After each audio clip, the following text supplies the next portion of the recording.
ఇండియాలోనే biggest sorry store మన Varahi silks మన విజయవాడ ఎంజీ రోడ్ లో ప్రారంభం.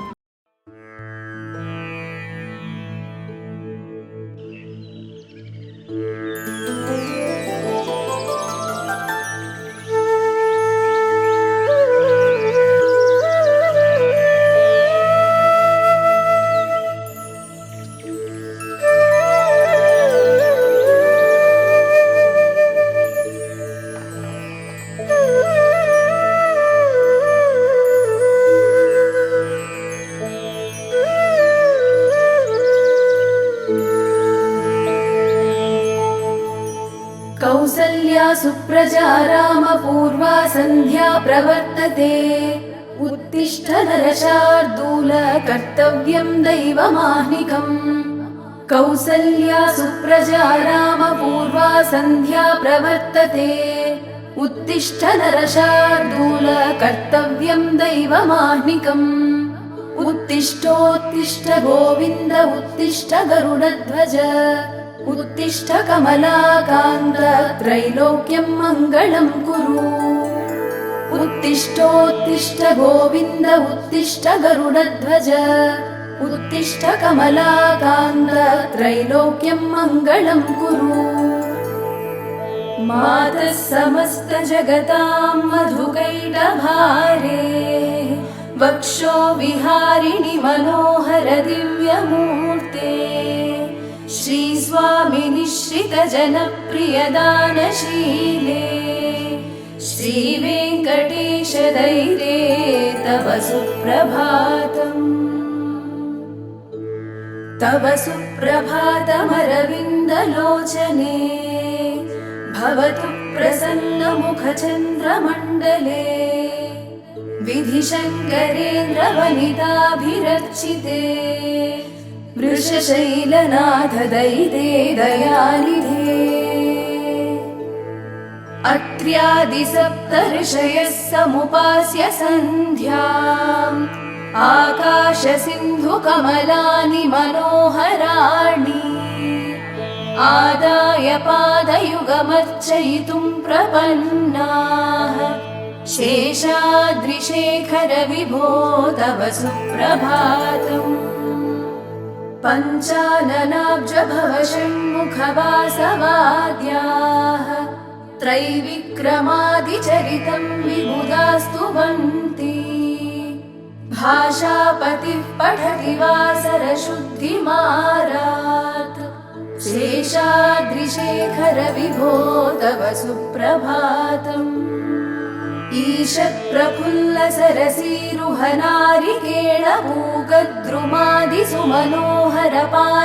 ईषत्प्रफुल्लसरसीरुहनारिकेळपूगद्रुमादिसुमनोहरपालिकानाम् आवाति मन्दमनिलः सह दिव्यगन्धैः शेषाद्रिशेखर विभो तव सुप्रभातम्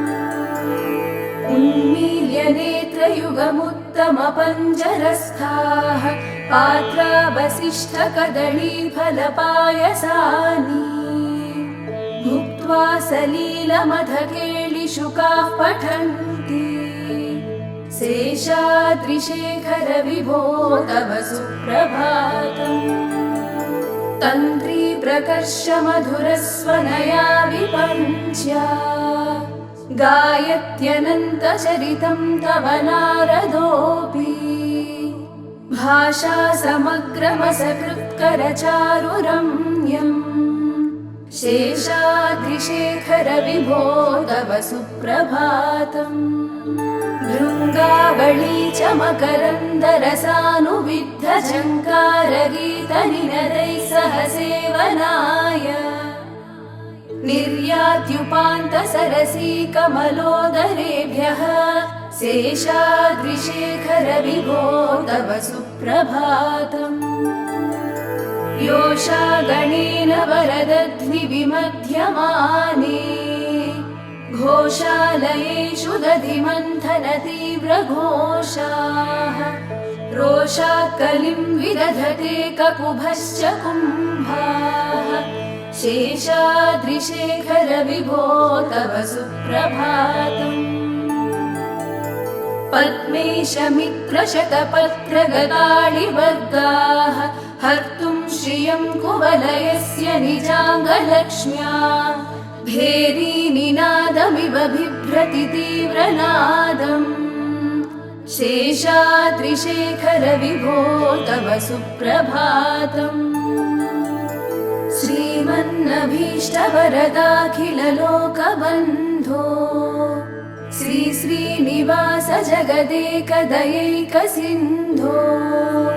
श्रीदेवताग्रहभुजान्तर दिव्यमूर्ते श्रीवेङ्कटाचलपते तव सुप्रभातम् श्रीस्वामी पुष्करिणिकाप्लवनिर्मलाङ्गाः श्रेयोर्धिनो हरविरिञ्चि सनन्दनाद्याः द्वारे वसन्ति वरनेत्रहतोत्तमाङ्गाः श्रीवेङ्कटाचलपते तव सुप्रभातम्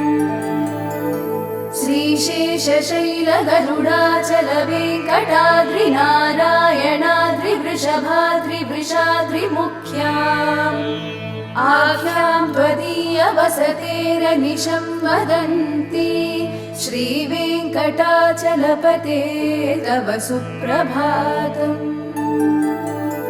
सेवापरा शिवसुरेश कृशानुधर्म रक्षोऽम्बुनाथ पवमानधनाधिनाथाः बद्धाञ्जलिप्रविलसन्निजशीर्षदेशाः श्रीवेङ्कटाचलपते तव सुप्रभातम् घाटीषु ते विहगराज मृगाधिराज नागाधिराज गजराज हयाधिराजाः स्वस्वाधिकारमहिमाधिकमर्दयन्ते श्रीवेङ्कटाचलपते तव सुप्रभातम्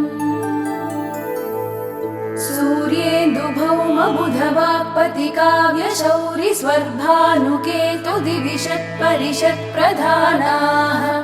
त्वद्दासदासचरमावधिदासदासाः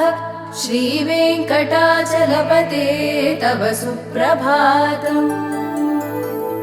त्वत्पादधूलिभरितस्फुरितोत्तमाङ्गाः स्वर्गापवर्गनिरपेक्षनिजान्तरङ्गाः कल्पागमाकलनयाकुलतां लभन्ते श्रीवेङ्कटाचलपते तव सुप्रभातम् त्वद्गोपुराग्रशिखराणि निरीक्षमाणाः स्वर्गापवर्गपदवीं परमां श्रयन्तः मर्त्या मनुष्यभुवने मतिमाश्रयन्ते श्रीवेङ्कटाचलपते तव सुप्रभातम्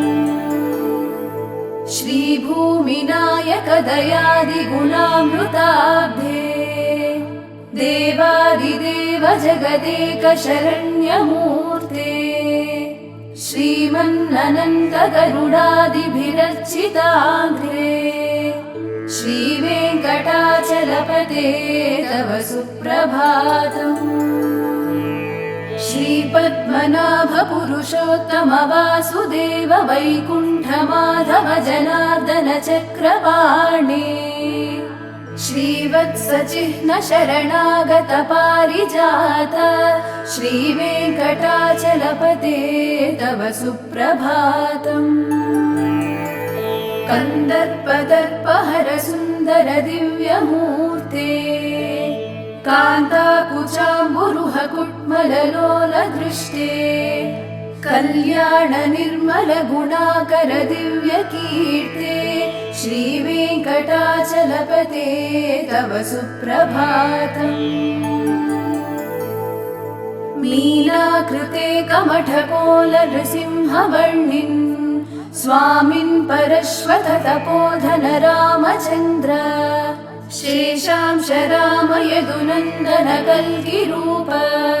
श्रीवेङ्कटाचलपते तव सुप्रभातम् येलालवङ्गघनसार सुगन्धितीर्थम् दिव्यं वियत्सरिति हेमघटेषु पूर्णम्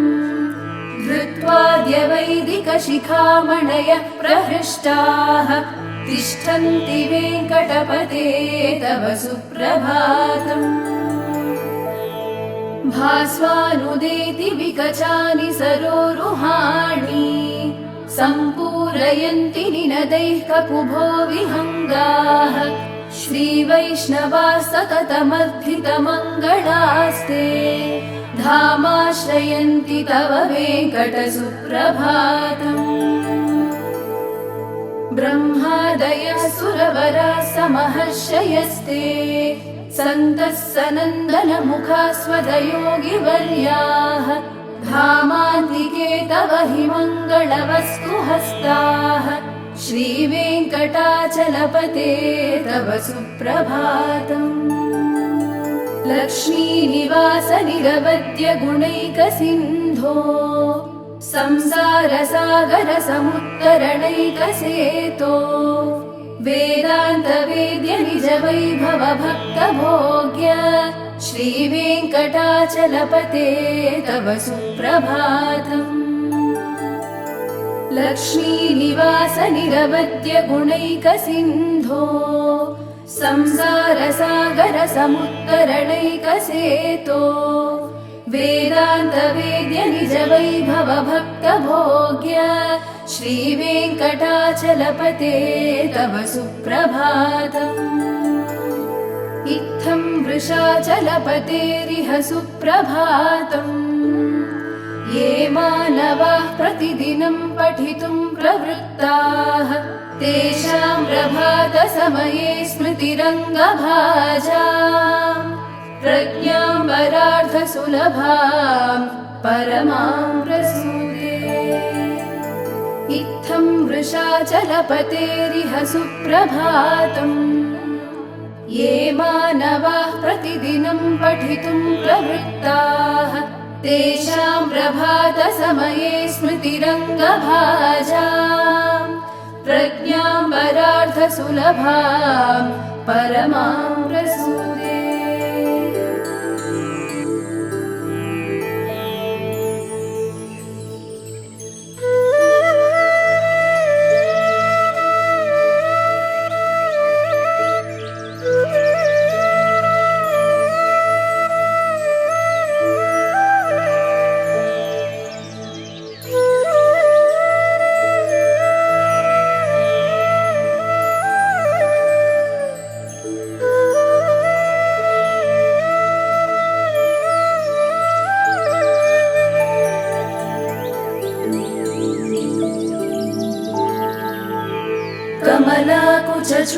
कमलाकुचूचुककुङ्कुमतो नियतारुणितातुलनीलतनो कमलायतलोचनलोकपते विजयी भव वेङ्कटशैलपते स चतुर्मुख षण्मुख पञ्चमुख प्रमुखाखिल दैवतमौलिमणे शरणागतवत्सलसारनिधे परिपालय मां वृषशैलपते अतिवेलतया तव दुर्विषहैरनुवेलकृतैरपराधशतैः भरितं त्वरितं वृषशैलपते परया कृपया परिपाहि हरे अधिवेङ्कटशैलमुदारमते जनताभिमताधिकदानरतात् परदेवतया गदितान्निगमैकमलादयिता न परं कलये कलवेणुरवावशगोपवधूशतकोटिवृतात् स्मरकोटिसमात् प्रतिवल्लभिकाभिमतात् सुखदात् वसुदेवसुता न परं कलये अभिरामगुणाकरदाशरथे जगदेकधनुद्धर धीरमते रघुनायक राम रमेश विभो वरदो भवदेव दयाजलधे अवनीतनया कमनीयकरं रजनीकर चारुमुखाम्बुरुहम् रजनीचरराजतमो मिहिरं महनीयमहं रघुराममये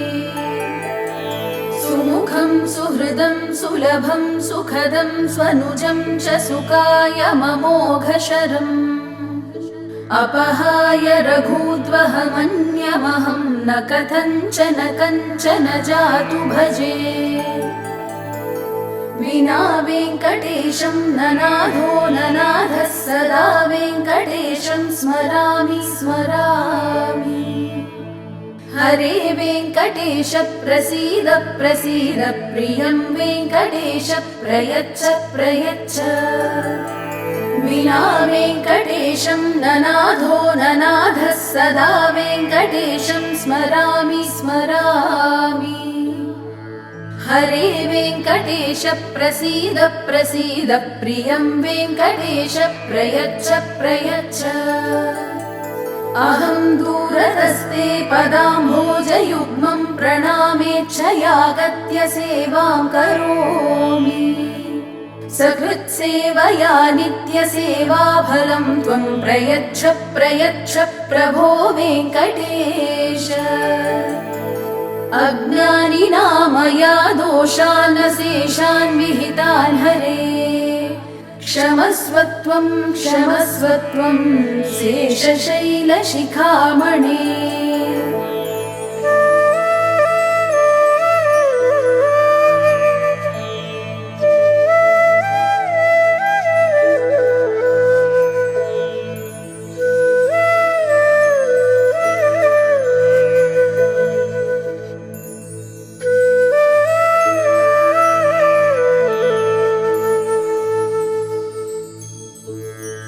ईशानां जगतोऽस्य वेङ्कटपतेर्विष्णोः परां प्रेयसी तद्वक्षस्थलनित्यवासरसिकां तच्छान्तिसंवर्धिनी पद्मालङ्कृतपाणिपल्लवयुगां पद्मासनस्तां श्रियम् वात्सल्यादिगुणोज्ज्वलां भगवतीं वन्दे जगन्मातरम् श्रीमन्कृपाजलनिधे कृतसर्वलोक सर्वज्ञशक्तनतवत्सल सर्वशेषिन् स्वामिन् सुशीलसुलभाश्रितपारिजात श्रीवेङ्कटेश चरणौ शरणं प्रपद्ये सद्यो विकासि समुदित्वरसान्द्ररागसौरभ्य निर्भर सरोरुह साम्यवार्ता सम्यक्षु साहसपदेषु विलेखयन्तौ श्रीवेङ्कटेश चरणौ शरणं प्रपद्ये आनूपुरार्चितसुजात सुगन्धिपुष्पसौरभ्य सौरभकरौ समसन्निवेशौ सौम्यौ सदानुभवनेऽपि नवानुभाव्यौ श्रीवेङ्कटेश चरणौ शरणं प्रपद्ये रेखामयध्वज सुधाकलशातपत्रवज्राङ्कुशाम्बुरुह कल्पकशङ्खचक्रैः भव्यैरलङ्कृततलौ परतत्त्वचिह्नैः श्रीवेङ्कटेश चरणौ शरणं प्रपद्ये ताम्रोदरद्युतिपराजितपद्मरागौ बाह्यैर्महोभिरभिभूतमहेन्द्रनीलौ उद्यन्लखांशुभिरुदस्तशशाङ्कभासौ श्रीवेङ्कटेश चरणौ शरणं प्रपद्ये सप्रेमभीतिकमलाकरपल्लवाभ्यां संवाहनेऽपि सपरिक्रममादधानौ कान्ताभवाङ्मनसगोचरसौ कुमार्यौ श्रीवेङ्कटेश चरणौ शरणं प्रपद्ये लक्ष्मीमहीतदनुरूपनिजानुभावनीलादिदिव्यमहिषीकरपल्लवानाम् आरुण्यसङ्क्रमणतः किल सान्द्ररागौ श्रीवेङ्कटेश चरणौ शरणं प्रपद्ये नित्यानमद्विधि शिवादिकिरीटकोटिप्रत्युक्तदीप्तनवरत्नमः प्ररोहैः नीराजनाविधिमुदारमुपादधानौ श्रीवेङ्कटेश चरणौ शरणं प्रपद्ये विष्णोपदे परम इत्युदितप्रशंसौ यौ मध्व उत्स इति भोग्यतयाप्युपातौ भूयस्तदेति तव पाणितलौ प्रतिष्ठौ श्रीवेङ्कटेशचरणौ शरणं प्रपद्ये पार्थाय तत्सदृशसारथिना त्वयैव यौ दर्शितौ स्वचरणौ शरणं व्रजेति भूयोऽपि मह्यमिह तौ करदर्शितौ ते श्रीवेङ्कटेशचरणौ शरणं प्रपद्ये मन्मूर्ध्निकाळियभणे विकटाटवीषु श्रीवेङ्कटाद्रिशिखरे शिरसि श्रुतीनाम् चित्तेऽप्यनन्यमनसां सममाहितौ ते श्रीवेङ्कटेशचरणौ शरणं प्रपद्ये अम्लानहृष्यदवनीतलकीर्णपुष्पौ श्रीवेङ्कटाद्रिशिखराभरणायमानौ आनन्ददाखिलमनोनयनौ तवैतौ श्रीवेङ्कटेशचरणौ शरणं प्रपद्ये प्रायः प्रसन्नजनता प्रथमावगाह्यो मातुस्तनाविव शिशोरमृतायमानौ प्राप्तौ परस्परतुलामतुलान्तरौ ते श्रीवेङ्कटेशचरणौ शरणं प्रपद्ये सत्त्वोत्तरैः सततसेव्यपदाम्बुजेन संसारतारकदयार्द्रदृगञ्चलेन सौम्योपयन्तृमुनिना मम दर्शितौ ते श्रीवेङ्कटेशचरणौ शरणं प्रपद्ये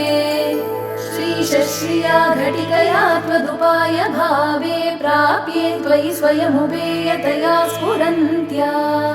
नित्याश्रिताय निरवद्य गुणाय तुभ्यम् स्यां किङ्करो वृषगिरीश न जातु मह्यम् श्रियः कान्ताय कल्याणनिधये निधयेऽर्थिनाम् श्रीवेङ्कटनिवासाय श्रीनिवासाय मङ्गलम् लक्ष्मी सविभ्रमालोकशुभ्रो विभ्रमचक्षुषे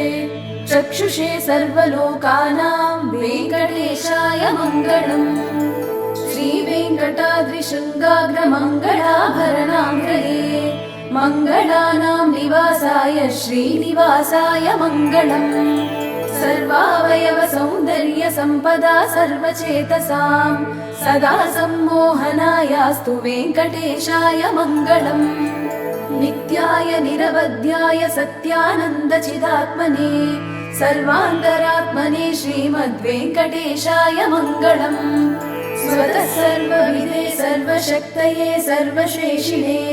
सुलभाय सुशीलाय वेङ्कटेशाय मङ्गलम् परस्मै ब्रह्मणे पूर्णकामाय परमात्मने प्रयुञ्जे परतत्त्वाय वेङ्कटेशाय मङ्गलम् आकालतत्त्वमश्रान्तमात्मनामनुपश्यताम् अतृप्तामृतरूपाय वेङ्कटेशाय मङ्गलम् प्रायस्वचरणौ पुंसां शरण्यत्वेन पाणिना कृपया दिशते श्रीमद्वेङ्कटेशाय मङ्गलम् दयामृततरङ्गिण्यास्तरङ्गैरिव शीतलैः अपाङ्गैः सिञ्चते विश्वं वेङ्कटेशाय मङ्गलम्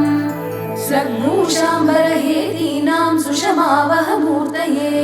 सर्वार्तिशमनायास्तु वेङ्कटेशाय मङ्गलम् श्रीवैकुण्ठविरक्ताय स्वामि पुष्करिणीतटे